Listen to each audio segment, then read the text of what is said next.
El mar Caribe, en su calma engañosa, guarda secretos que jamás han sido completamente contados. Entre sus olas y arenas doradas yace la memoria de una civilización que floreció mucho antes de que un solo barco europeo se asomara por el horizonte. Una civilización que vivía entre montañas verdes, ríos sagrados y el murmullo constante del bosque. Los taínos no eran simples habitantes del Caribe, eran los hijos del sol y la luna, los guardianes de los valles y las aguas, los artesanos de un mundo que respiraba armonía. Y sin embargo, cuando se menciona la historia del descubrimiento de América, sus nombres casi nunca aparecen. Fueron los primeros en ver las velas blancas recortando el cielo. Fueron los primeros en extender la mano con generosidad, y también, los primeros en pagar el precio más alto. ¿Cómo pudo una civilización tan presente en el momento fundacional de lo que hoy llamamos América Latina ser condenada al olvido? ¿Qué fue lo que ocurrió realmente después del primer contacto? ¿Y por qué su historia ha sido enterrada tan silenciosamente bajo capas de versiones oficiales? Esta no es solo una historia sobre el pasado. Es una historia sobre el presente, sobre cómo recordamos, sobre lo que elegimos enseñar y lo que preferimos olvidar. Los taínos fueron retratados por los cronistas como simples, ingenuos, fácilmente dominables.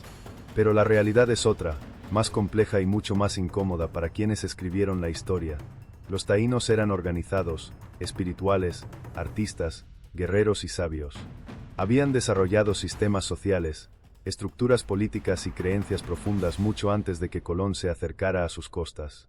Y tal vez ese sea precisamente el problema. Reconocer su grandeza implicaría aceptar cuán grande fue la pérdida. Existe una posibilidad real de que esta historia no sea para todos. Puede ser que algunos prefieran seguir creyendo la versión fácil, la que dice que los taínos desaparecieron sin dejar rastro, que simplemente se esfumaron tras la llegada de los europeos. Pero si estás aquí, si has llegado hasta este punto, tal vez estés buscando algo más. Tal vez, como nosotros, intuyas que hay una historia mayor que aún no ha sido contada por completo. Y si es así, si esto funciona, nuestras fuerzas podrían combinarse para traer al presente una verdad largamente silenciada.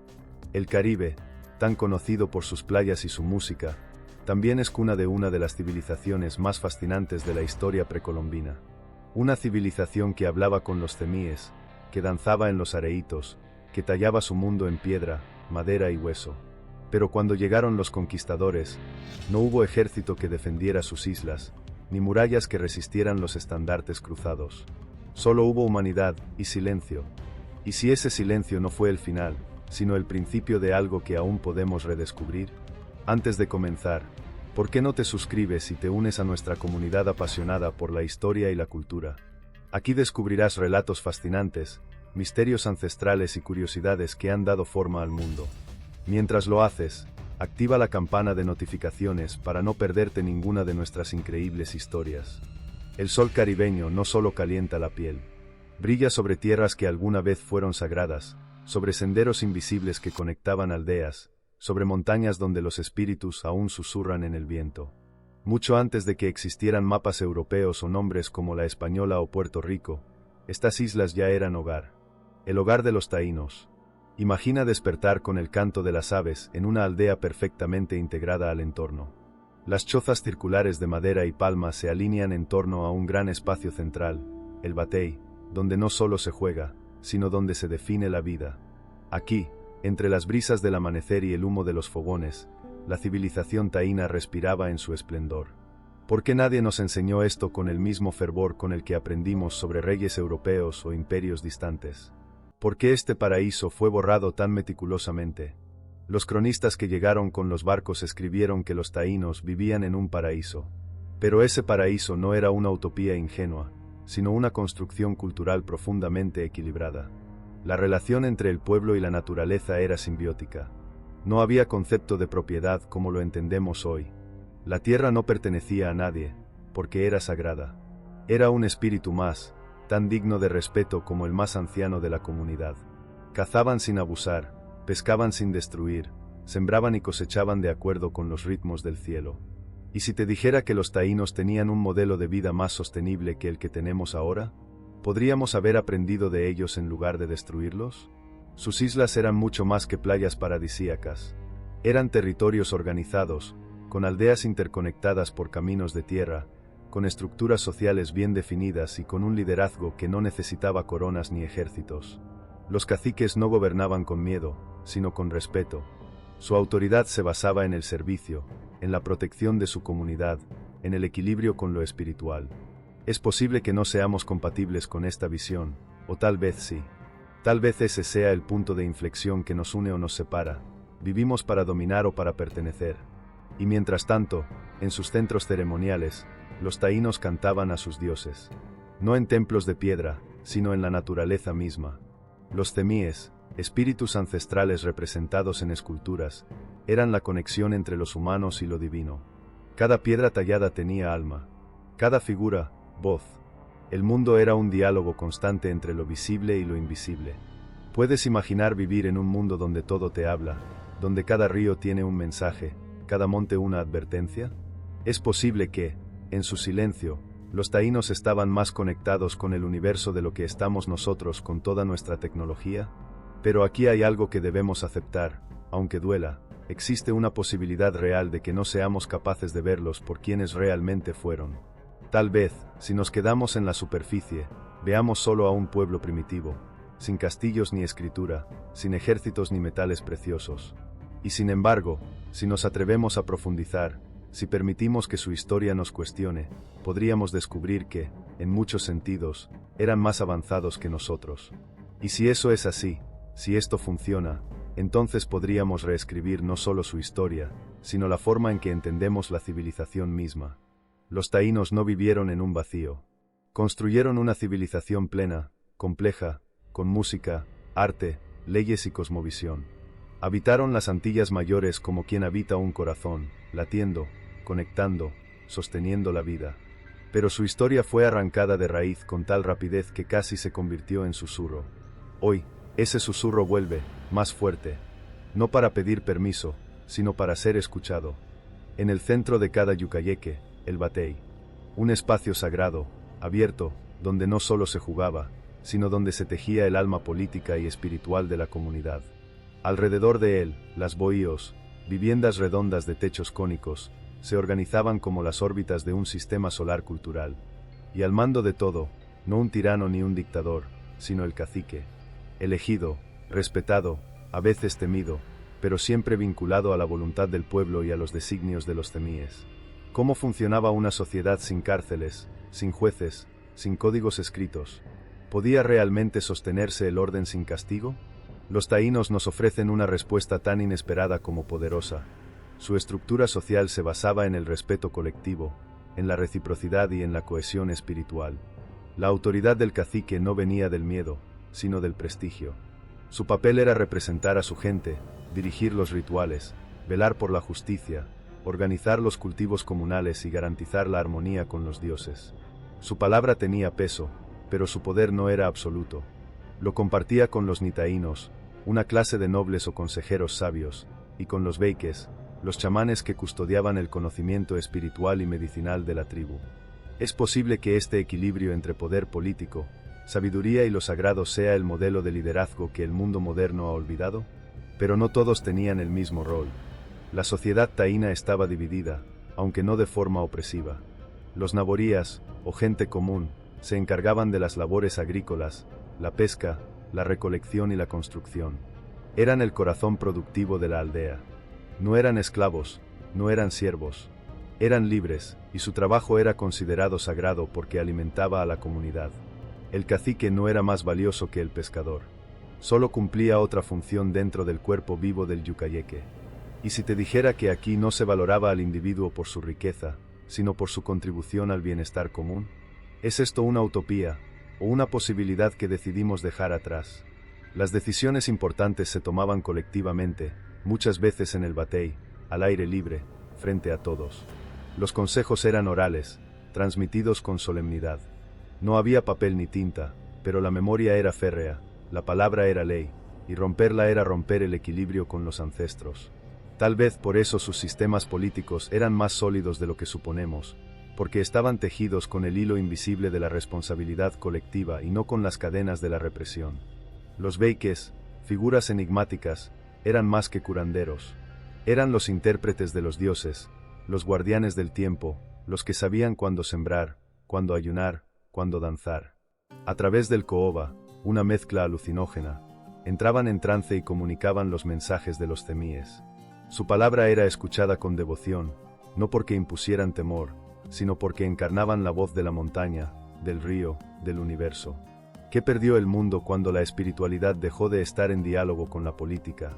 ¿Cuánto más sabios seríamos si quienes nos guían también supieran escuchar el silencio? Pero aquí hay una verdad incómoda que debemos enfrentar. Existe una posibilidad real de que nuestra visión moderna del poder, contaminada por siglos de autoritarismo, nos impida comprender realmente cómo funcionaba la sociedad taína. Tal vez incluso queramos resistir la idea de que existió una cultura donde el liderazgo era servicio, no dominación.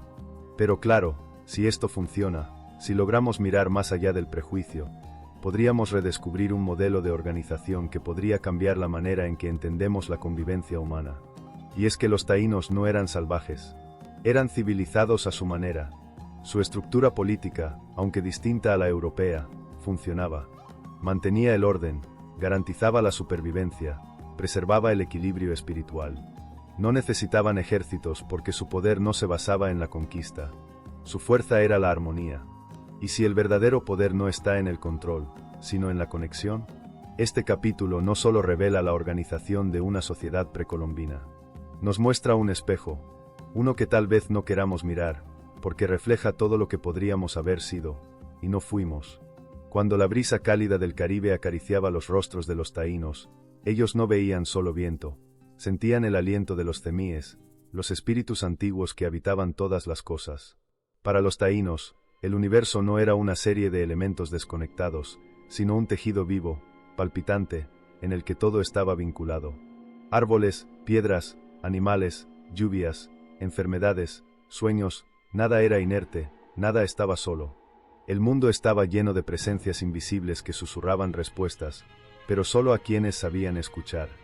¿Y si el silencio del bosque contuviera más sabiduría que todos nuestros libros? ¿Y si los taínos nunca estuvieron solos, sino acompañados por fuerzas que no hemos aprendido a ver? Su religión no era un sistema jerárquico ni dogmático. No había templos gigantes, ni sacerdotes encadenando al pueblo con el miedo. La espiritualidad taína era natural, cotidiana, profundamente integrada a la vida diaria. El cemí era el centro, figura sagrada que representaba a un espíritu, un ancestro, una energía. Estas figuras podían ser talladas en piedra, madera, hueso, con rostros deformes, expresivos, que parecían haber nacido entre la tierra y el sueño. Los taínos les rendían tributo con tabaco, comida, danzas, palabras, lágrimas, silencio. Pero aquí hay algo inquietante: muchas de estas figuras, que hoy duermen encerradas en vitrinas de museos, no eran estatuillas decorativas. Eran seres vivos. ¿Qué significa eso para nosotros, que lo hemos olvidado todo sobre lo invisible? El caoba era una de las prácticas más sagradas de la espiritualidad taína. Una mezcla de hierbas que, al ser inhalada, abría la mente del beyque o del cacique a los mensajes de los temíes. En lo profundo del trance, las fronteras entre los mundos desaparecían. El espíritu del jaguar, del río, del muerto y del cielo hablaban con voz propia. Este no era un juego ni un escape, era responsabilidad. El mensaje recibido podía cambiar el curso de una siembra, el destino de una comunidad o la elección de un líder. ¿Y si no eran alucinaciones, sino otra forma de percepción? ¿Y si nosotros hemos cerrado una puerta que ellos sabían abrir con humildad y preparación? Las ceremonias, conocidas como areitos, eran el corazón pulsante de esta cosmovisión. Reunían a todo el pueblo en cantos circulares, repeticiones rítmicas que elevaban el alma colectiva. Se danzaba en espiral, como el movimiento de la vida. Se narraban leyendas, se honraban a los muertos, se educaba a los jóvenes. Aquí, el arte no era entretenimiento, era comunión. Y no había separación entre lo religioso, lo social y lo político. Todo era uno. Todo era sagrado. Pero tal vez esa fusión nos resulta incómoda. Porque si todo es sagrado, entonces nada puede ser explotado. ¿Y qué haría nuestro mundo moderno sin cosas que explotar? Los taínos no temían a la muerte. Para ellos, era un paso, no un final. El espíritu seguía su camino hacia Coaybay, el mundo subterráneo donde vivían los ancestros. Allí, los caciques legendarios, los guerreros caídos, los beyques sabios, seguían guiando a los vivos a través de los sueños, los presentimientos y los símbolos naturales. El miedo occidental al fin, al castigo eterno, simplemente no existía. Y eso, precisamente eso, nos obliga a preguntarnos, ¿quién vivía con más paz, ellos o nosotros? Sin embargo, existe una posibilidad real de que nunca logremos comprenderlos por completo. Porque su mundo no era lógico ni lineal, era simbólico, circular, orgánico. Tal vez nosotros, atrapados en nuestras propias estructuras mentales, somos incapaces de conectar con esa visión sin filtrarla, sin reducirla a conceptos académicos. Pero si esto funciona, si bajamos las defensas, si dejamos que su mundo nos toque en lugar de diseccionarlo, podríamos redescubrir lo que significa estar verdaderamente conectados con todo lo que existe. Los taínos no separaban el alma del cuerpo, la tierra del cielo, el hombre del espíritu. Vivían en un universo total. Y por eso, cuando el extranjero pisó su suelo con la cruz en una mano y el acero en la otra, no solo tembló su cultura, tembló su cosmos entero. Porque lo que estaba en juego no era solo una religión frente a otra, sino dos maneras completamente distintas de habitar el mundo. Una desapareció, la otra conquistó. Pero ¿cuál de las dos era más sabia? Cuando los europeos pusieron el pie en tierra taína, vieron un pueblo simple, con cuerpos atléticos, rostros serenos y una vida que parecía girar en torno al descanso, la pesca y el juego. Pero lo que no entendieron, lo que tal vez no quisieron ver, fue que esa aparente simplicidad escondía una de las formas más inteligentes y equilibradas de convivencia con la naturaleza que ha existido en el continente. ¿Qué tan avanzada debe ser una civilización para no tener que luchar contra la tierra para sobrevivir, sino vivir con ella, sin agotarla jamás? Los taínos no cultivaban por ambición. No sembraban para acumular ni para exportar. Lo hacían para vivir, y para que viviera su comunidad. Su cultivo principal era la yuca, una planta que podía alimentar a toda la aldea y crecer en suelos difíciles. Pero el verdadero secreto de su eficiencia no estaba en lo que sembraban, sino en cómo lo hacían. El conuco, su técnica agrícola, era una obra maestra de sostenibilidad. Conucos eran montículos de tierra elevados, donde se plantaban raíces comestibles que no agotaban el suelo. Sin arados, sin monocultivos, sin productos químicos. Solo observación, paciencia y respeto. ¿Podría el mundo moderno aprender de este modelo ancestral en plena era del colapso ambiental? En los conucos también se alternaban cultivos. Mientras la yuca crecía, otras plantas como batata, maíz, ajíes o maní se desarrollaban alrededor, formando una red de diversidad natural que prevenía las plagas, protegía los nutrientes del suelo y garantizaba alimentos todo el año. No necesitaban pesticidas. No conocían la palabra deforestación. No cultivaban para explotar, cultivaban para existir. Y aquí surge una pregunta inquietante. Si ellos lo lograron durante siglos, ¿por qué nosotros, con toda nuestra tecnología, llevamos al planeta al borde del colapso en menos de 200 años? La pesca era otra joya de su sabiduría. Utilizaban trampas de piedras en forma de V en las orillas, redes tejidas con fibras naturales, y anzuelos de conchas o espinas. No pescaban por toneladas. No vaciaban los ríos ni los mares. Solo tomaban lo necesario. Dejaban que el ecosistema respirara, se regenerara, volviera a llenarse. En temporada de escasez, los taínos no se desesperaban. Aguardaban. Sabían que la tierra siempre da a quienes la cuidan. ¿Es esa una lección que aún podemos aplicar o hemos cruzado ya el punto sin retorno? La caza era selectiva. No mataban por deporte, ni por trofeos. Si un animal era sacrificado, se le hablaba antes, se le agradecía después, y cada parte de su cuerpo era utilizada, la carne, la piel, los huesos, las plumas. El ciclo de la vida era respetado con devoción. Incluso los árboles no se talaban por capricho. Se pedía permiso al cemí del bosque antes de cortar, y se ofrecían ofrendas simbólicas a cambio. ¿Te imaginas un mundo donde cada acto sobre la tierra se haga con gratitud y no con dominio? Puede sonar imposible, pero los taínos ya lo vivieron. Y aquí está la ironía más dolorosa: los conquistadores, al ver esta relación armoniosa con la naturaleza, no vieron sabiduría, sino debilidad. Interpretaron la ausencia de ciudades fortificadas como atraso. Asumieron que, porque no había campos infinitos sembrados a fuerza de esclavos, los taínos no eran civilizados. Pero tal vez fue justo lo contrario. Tal vez el error fue nuestro, al pensar que dominar la tierra es mejor que convivir con ella. existe una posibilidad real de que no sepamos reconocer la inteligencia de un sistema que no deja huella. Porque hemos sido formados para valorar el ruido, la expansión, la marca. Y cuando una civilización vive sin destruir, sin dejar monumentos, sin imponer fronteras, la llamamos primitiva. Pero claro, si esto funciona, si logramos dejar de mirar con ojos coloniales y empezamos a ver con ojos humanos, podríamos encontrar en el pasado taíno no solo una inspiración, sino una advertencia urgente. Los taínos no hablaban de cambio climático, no sabían de gases de efecto invernadero, pero sabían que si tomas más de lo que das, todo colapsa. Lo sabían en los huesos, lo sabían sin estudiar, lo sabían porque lo vivían. Y tal vez, solo tal vez, aún estamos a tiempo de recordarlo. El mar brillaba como siempre, tranquilo, azul, inocente. Nadie en la costa sospechaba que ese día no sería como los demás. Los pescadores taínos se movían entre canoas, los niños jugaban cerca del agua, las mujeres tejían redes mientras los ancianos conversaban bajo el sol. Entonces, en el horizonte, aparecieron. No eran aves, ni nubes, ni sueños. Eran veras, blancas, grandes, desconocidas. 3 monstruos flotantes que cortaban el agua con un propósito que nadie allí podía comprender. ¿Y si hubieran huido al verlas? ¿Y si el primer gesto de bienvenida no se hubiese ofrecido? ¿Habría cambiado la historia del Caribe para siempre? Pero no huyeron, porque los taínos no conocían el engaño en la escala que estaba por llegar. Su cosmovisión les enseñaba que todo extranjero debía ser acogido como un mensajero de los dioses. Y así lo hicieron. Ofrecieron fruta, comida, tabaco, artesanías.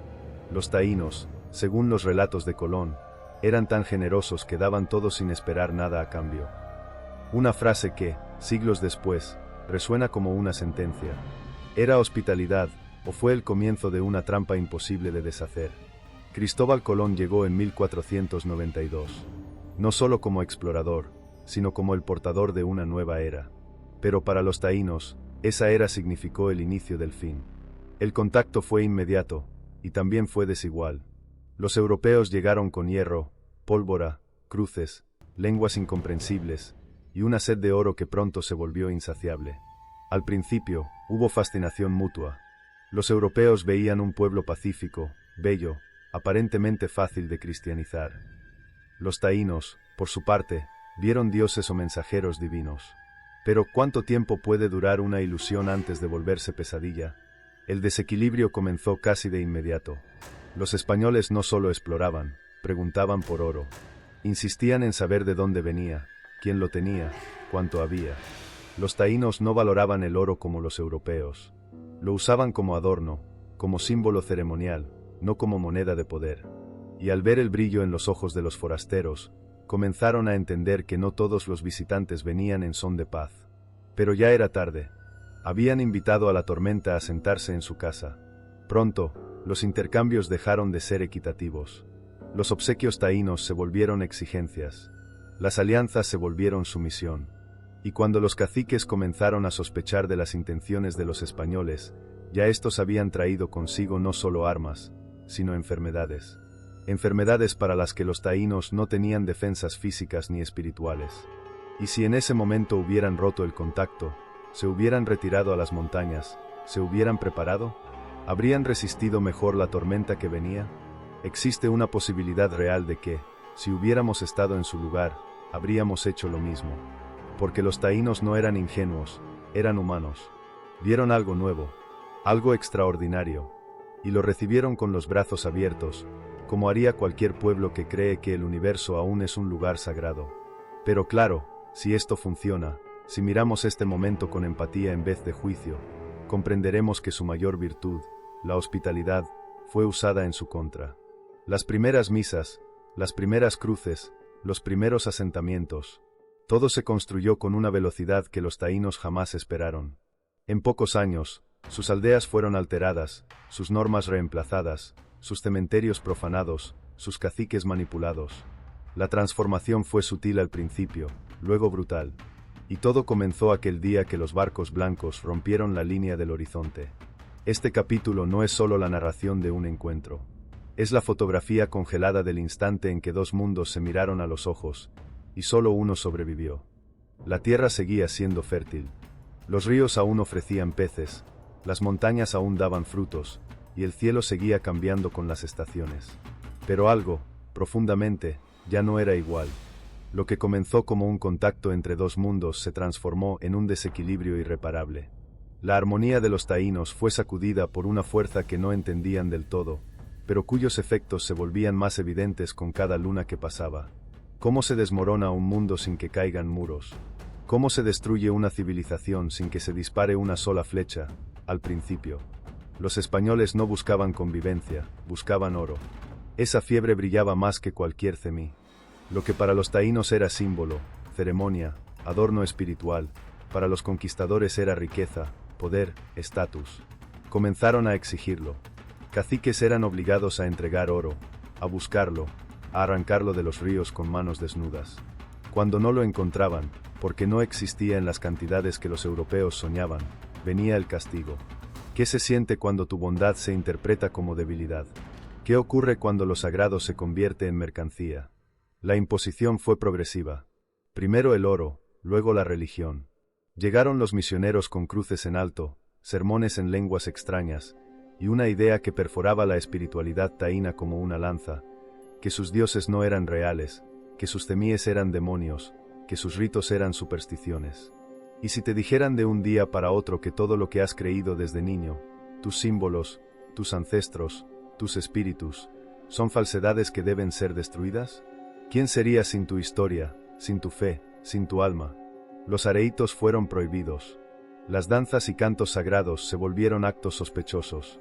Los beyques fueron perseguidos, obligados a elegir entre renunciar a su rol o enfrentar la violencia. Las figuras de los temíes eran destruidas, quemadas, sustituidas por imágenes de santos foráneos. La identidad taína empezó a fragmentarse. Ya no sabían si podían hablar en su lengua. Ya no sabían si sus hijos entenderían el valor de su linaje. Pero más inquietante aún, ¿podían seguir considerándose a sí mismos taínos si su mundo se desmoronaba frente a sus ojos? Y entonces llegó la esclavitud. La encomienda, ese sistema perverso que disfrazaba la servidumbre de protección cristiana, convirtió a los taínos en mano de obra forzada, obligados a trabajar en minas, en plantaciones, en construcciones. Las jornadas eran inhumanas. El castigo, brutal. Las condiciones, mortales.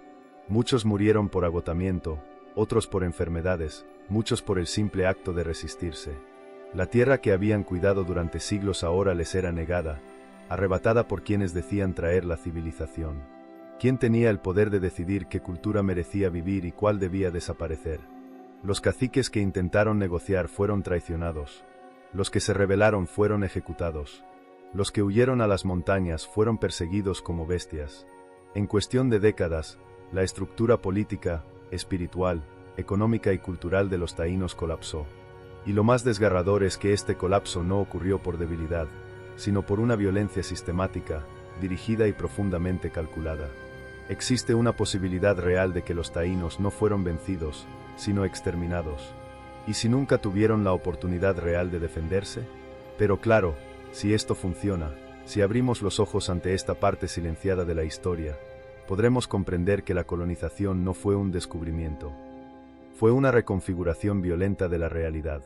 Y los taínos no fueron una cultura menor, sino una de las primeras víctimas de un modelo que se repetiría durante siglos por todo el continente: conquistar, cristianizar, explotar, borrar. Este capítulo no es una simple cronología. Es una herida, una que aún no ha cerrado del todo, y quizás nunca lo hará si no tenemos el valor de mirar dentro de ella, aunque nos duela.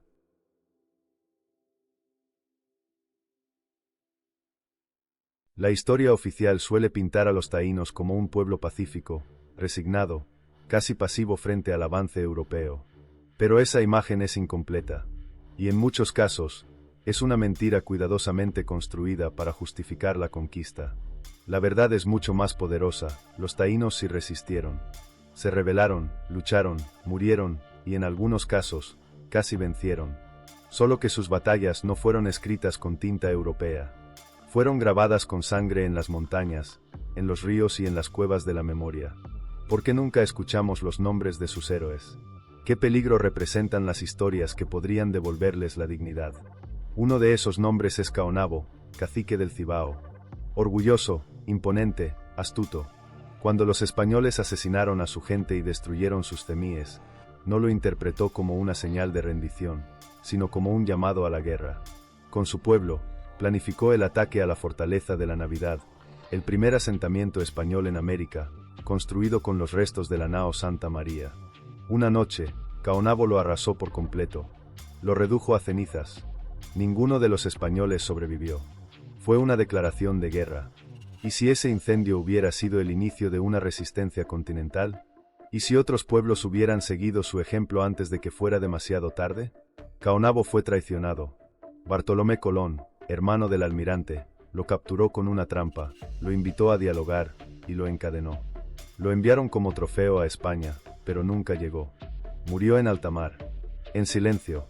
En cadenas. ¿Quién escribe la historia cuando los líderes indígenas mueren antes de hablar? ¿Cuántos héroes fueron silenciados antes de que el mundo pudiera conocerlos? Otra figura inolvidable es Anacaona, cacica de Jaragua. Poeta, líder, diplomática. Heredera de una cultura que danzaba con la palabra. Tras la muerte de su esposo Caonabo, tomó el mando y mantuvo la paz con los españoles por un tiempo. Pero cuando se dio cuenta de que la paz era solo una máscara para el saqueo, intentó frenar la invasión desde la política. Convocó un areíto, una ceremonia de bienvenida, para recibir al gobernador Nicolás de Obando. Este, desconfiado o cruel, llegó con soldados. En medio del canto y la danza, dio la orden. Mataron a los caciques invitados. A Anacaona la encarcelaron. Luego, la colgaron públicamente. ¿Y si el diálogo no fue suficiente porque nunca hubo intención de escuchar? ¿Cuántas mujeres poderosas como ella han sido borradas de la historia por representar una amenaza al poder impuesto? Y entonces está Atuey, el guerrero taíno que cruzó en canoa desde la Española hasta Cuba para advertir a sus hermanos del peligro que se avecinaba. Reunió a las tribus, habló del engaño de los conquistadores, mostró una caja llena de oro y dijo: «Esto es su Dios. Por esto nos matan». Dirigió una resistencia feroz en los bosques cubanos, durante meses. Finalmente, fue capturado. El día de su ejecución, un sacerdote intentó convertirlo al cristianismo para salvar su alma. Atuey preguntó si en el cielo estarían los españoles. El sacerdote respondió que sí. Atuey entonces dijo: «Prefiero el infierno». Y murió quemado. ¿Cuántas veces nos han enseñado esa historia? ¿Cuántas veces la han escondido por temor a que nos inspire? Existe una posibilidad real de que estos nombres hayan sido silenciados a propósito. Porque la imagen de un indígena rebelde, valiente, estratega, rompe con el mito del conquistador heroico. Pero claro, si esto funciona, si volvemos a mirar estas figuras con los ojos del presente, podríamos comprender que los taínos no fueron un pueblo derrotado, sino traicionado. No fueron sumisos, fueron traicionados una y otra vez. Y aún así, lucharon. Las rebeliones taínas no lograron detener la colonización. Pero sembraron semillas. Semillas de memoria, de orgullo, de verdad. Los descendientes de esos guerreros siguen aquí, en la sangre de millones, en las canciones, en la tierra, y en las historias que, como esta, se niegan a morir. No fue el fuego ni el acero lo que deshizo la red viva de la civilización taína. No fueron las guerras abiertas ni los enfrentamientos de escuadra contra lanza. Lo que los destruyó primero fue algo más invisible, más silencioso, más cruel. Algo que llegó en los cuerpos de los que traían crucifijos y promesas. En sus ropas, en sus alientos, en su piel, enfermedades. Los taínos jamás habían conocido la viruela, el sarampión, la gripe. Sus cuerpos no tenían defensas contra estos invasores invisibles. Bastó un solo estornudo para que una aldea entera cayera enferma en cuestión de días. Cuerpos fuertes, curtidos por el trabajo de la tierra y el mar, caían febriles, temblorosos, sin comprender lo que pasaba. Los beyques, acostumbrados a curar con plantas, cánticos y caoba, no sabían cómo combatir algo que no tenía rostro. ¿Cómo se lucha contra un enemigo que no ves? ¿Cómo se protege un mundo cuando hasta el aire comienza a traicionar? Las crónicas cuentan que en solo unos años, las islas comenzaron a vaciarse. Se estima que más del 80% de la población taína murió por epidemias. Y lo más desgarrador es que muchos ni siquiera murieron enfermos, murieron de tristeza, de desesperanza, de ver a sus hijos arder en fiebre, a sus ancianos morir en silencio, a sus dioses quedarse callados. Y si el verdadero genocidio no fue por espada, sino por abandono, por el colapso súbito de una forma de vivir que no pudo resistir lo desconocido, los que sobrevivieron fueron marcados para otro destino, la esclavitud. La encomienda, disfrazada de protección cristiana, se convirtió en una máquina de destrucción lenta y constante. Los taínos fueron forzados a extraer oro, a construir caminos, a trabajar en plantaciones bajo un sol implacable. Los castigos eran brutales. Cualquier intento de huida era respondido con mutilación, muerte o ejemplo público. El trabajo era inhumano. La vida, reducida a obedecer o desaparecer. ¿Cómo se mantiene la esperanza cuando ya no eres dueño de tu cuerpo ni de tu tiempo? ¿Qué queda cuando lo único que te pertenece es tu memoria? Muchos se quitaron la vida. Saltaron desde acantilados. Envenenaron sus alimentos. Se hundieron voluntariamente en el mar. No por cobardía, sino como un último acto de libertad. Otros se refugiaron en las montañas, se mezclaron con los cimarrones africanos que también escapaban del yugo, y allí, en el silencio de los bosques, comenzó algo nuevo. Una mezcla, una fusión de resistencias. Es posible que, mientras la historia escribía su desaparición, ellos ya estaban sembrando su supervivencia en otro plano, lejos de los ojos del poder. Existe una posibilidad real de que los taínos nunca desaparecieran realmente. Tal vez no murieron, sino que cambiaron de forma, de idioma, de estrategia. Se camuflaron en la sangre de sus opresores, se ocultaron en los cantos de los esclavos, en los apellidos que nadie podía pronunciar. Pero claro, si esto funciona, si seguimos la huella sutil que dejaron, podríamos descubrir que los taínos siguen vivos en los rostros del Caribe, en las creencias populares, en los mitos, en la forma en que muchos aún se relacionan con la tierra y el mar. La historia oficial dictó su extinción. Pero la historia oficial también ha sido una herramienta para borrar lo incómodo. Y lo incómodo aquí es esto, que tal vez no los vencieron. Solo los dispersaron. Que tal vez no fueron exterminados, sino obligados a renacer en las sombras. Y si eso es cierto, entonces, ¿quién es realmente dueño del futuro? Durante siglos, nos dijeron que los taínos desaparecieron, que su cultura fue borrada, que su lengua se extinguió, que su gente se diluyó entre cadenas, epidemias y el mestizaje forzado. Era una afirmación cómoda para quienes escribieron la historia. No hay que rendir cuentas a un pueblo si ya no existe. Pero, ¿y si eso fuera falso? ¿Y si los taínos nunca se fueron del todo? ¿Estás listo para aceptar que su sangre corre aún por las venas del Caribe? La historia oficial declaró su extinción antes de tiempo. Basada en censos coloniales y relatos europeos, asumió que la mortandad era total. Pero la historia, como la vida, no se rinde tan fácilmente. En los últimos años, estudios genéticos han comenzado a cambiar la narrativa. Investigaciones científicas en Puerto Rico, República Dominicana, Cuba y otras islas han revelado que un porcentaje significativo de la población caribeña actual posee ascendencia genética indígena taína. ¿Y si los rostros que ves a diario en las calles de San Juan, Santiago, La Habana o Santo Domingo, fueran el eco viviente de los caciques y los beyques del pasado? Esta revelación es más que un dato de laboratorio. Es una fractura en la historia, porque lo que durante generaciones fue enseñado como una extinción, en realidad fue una transformación. Los taínos no murieron, sobrevivieron de otras formas. Se mezclaron, resistieron en los márgenes, escondieron sus costumbres bajo nuevos nombres. Muchas palabras del español caribeño son taínas. Muchos platos típicos tienen raíces indígenas. Muchas creencias, rituales, gestos, provienen de ellos. Pero nadie lo dijo. Nadie lo celebró. ¿Por qué? ¿Qué se gana al negar la existencia de un pueblo si no es el control de su legado? Hoy, cientos de personas están reclamando su identidad taína. Algunos a través de la genealogía, otros a través de la cultura, la lengua, el arte o la espiritualidad. Se están formando comunidades indígenas en Boriquén, Quisqueya y Cubá, que reviven los areitos, reconstruyen la lengua, tallan cemíes, enseñan a sus hijos que ser taíno no es un recuerdo, es una herencia viva. Pero aquí surge la pregunta que incomoda a muchos. ¿Qué pasa cuando un pueblo que fue declarado muerto, regresa? ¿Estamos preparados para devolverles el lugar que siempre les perteneció?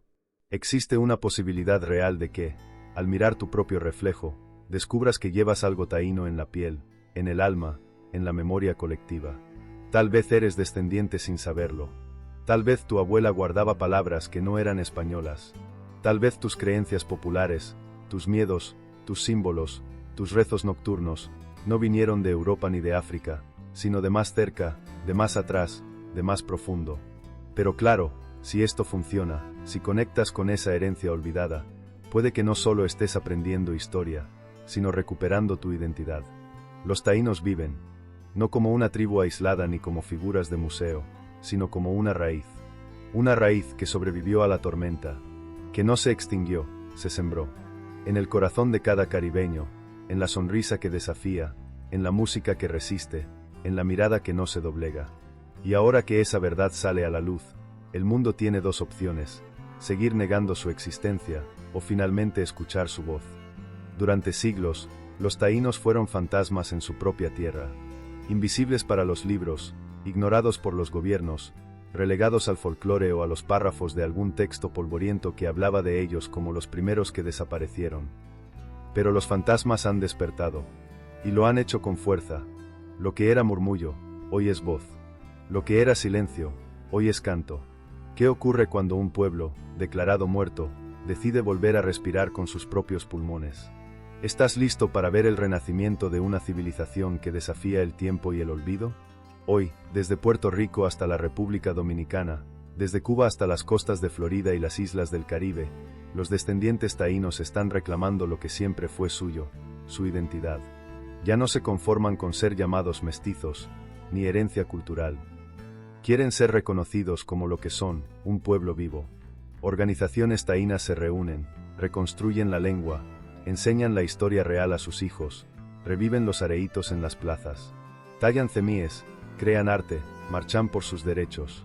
Y aquí surge una nueva pregunta: si su desaparición fue una mentira, ¿qué más nos han ocultado? La lucha ahora es distinta, pero no menos dura. Es una lucha contra el borrado histórico, contra las estructuras políticas que niegan su existencia, contra los sistemas educativos que aún repiten que se extinguieron. Es también una lucha espiritual, por sanar una herida que nunca cerró, por reconectar con los ancestros, por volver a mirar al mar no como frontera, sino como puente. ¿Qué sentirías si tu historia te hubiese sido negada por generaciones? Si tu verdadero origen estuviera oculto tras siglos de silencio impuesto. Los jóvenes taínos ya no quieren callar. Están aprendiendo a decir ni taíno con orgullo, a cantar en arabaco, a preguntar con fuerza: ¿dónde están nuestros nombres en los monumentos? ¿Dónde están nuestras voces en los libros? No piden permiso, exigen respeto, memoria, justicia. Y eso cambia todo, porque al hacerlo, no solo están recuperando su cultura, están reescribiendo la historia desde dentro. Pero claro, si esto funciona, si este despertar crece, si se expande como la raíz de una ceiba, el Caribe entero tendrá que mirarse al espejo y reconocerse taíno. Ya no son leyenda, son realidad. Son abuelas que recuerdan palabras que no aprendieron en la escuela. Son niños que danzan con plumas y tambores, no por imitación, sino por instinto. Son artistas, abogados, campesinos, activistas, médicos. Son el pasado y el futuro latiendo en el presente. No son un eco, son una voz. Y esa voz está diciendo: estamos aquí. Siempre lo estuvimos. Ahora ustedes nos van a ver. La historia de los taínos no es una historia muerta. No es una página amarillenta en un libro olvidado, ni una estatuilla polvorienta en la vitrina de un museo. Es una historia viva, latente, que respira en las venas del Caribe, que vibra en cada ola que rompe sobre las costas que ellos habitaron primero. Es una historia que fue silenciada, distorsionada, reescrita, pero nunca destruida. Porque no se puede matar lo que está enraizado en el alma de un pueblo. Nos dijeron que desaparecieron, pero aquí estamos, siglos después, escuchando sus nombres, descubriendo sus símbolos, reconociendo sus rostros en los nuestros. Nos enseñaron a no mirar hacia atrás, a repetir que la historia comenzó con el descubrimiento. ¿Y si todo lo que creemos saber está construido sobre la negación de quienes estuvieron aquí mucho antes?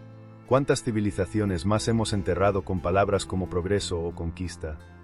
Los taínos no fueron débiles. Fueron traicionados. No fueron pasivos. Fueron engañados. No fueron exterminados. Fueron silenciados. Y aún así, en medio del genocidio, la esclavitud, la asimilación forzada, supieron guardar algo. Un hilo, una raíz, un fuego. Hoy, ese fuego vuelve a encenderse. Pero claro, si esto funciona, si dejamos de verlos como una historia lejana y comenzamos a reconocerlos como parte de nuestro presente, podríamos redescubrir no solo a los taínos, sino a nosotros mismos. Porque esta no es solo una historia taína, es una historia humana. Una historia sobre lo que pasa cuando el poder decide quién vive y quién debe ser olvidado. Una historia sobre lo que significa resistir, incluso cuando todo parece perdido. Y sobre lo que puede surgir cuando alguien, por fin, se atreve a escuchar el eco de los ancestros que nunca se rindieron. Hoy, los taínos vuelven a cantar, vuelven a danzar, vuelven a hablar. La historia no termina aquí. Al contrario, apenas está comenzando.